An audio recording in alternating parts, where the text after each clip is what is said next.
विद्यार्थी बालमित्रांनो, आज डॉक्टर बाबासाहेब आंबेडकर यांच्याविषयी आपण एक छोटंसं भाषण या ठिकाणी पाहणार आहोत. तर चला पाहूया. आजच्या कार्यक्रमाचे अध्यक्ष, उपस्थित मान्यवर, गुरुजन व माझ्या बालमित्रांनो, डॉक्टर बाबासाहेब आंबेडकर हे आपल्या देशातील महान नेते आणि समाजसुधारक होते. त्यांचा जन्म 14 एप्रिल 1891 रोजी मध्य प्रदेशातील महू गावात झाला. त्यांचे पूर्ण नाव भीमराव रामजी आंबेडकर होते, पण ते बाबासाहेब आंबेडकर म्हणून सर्वांना परिचित आहेत. डॉक्टर आंबेडकर यांनी शिक्षणाच्या महत्त्वावर खूप जोर दिला. ते म्हणत की शिक्षण हेच आपल्याला पुढे घेऊन जाणारे साधन आहे.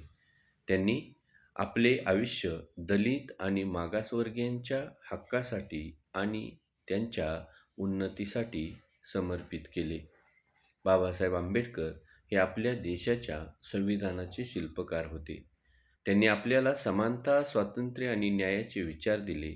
त्यांच्या शिकवणीमुळे आज आपण एक समता अधिकार असलेला समाज निर्माण करू शकलो.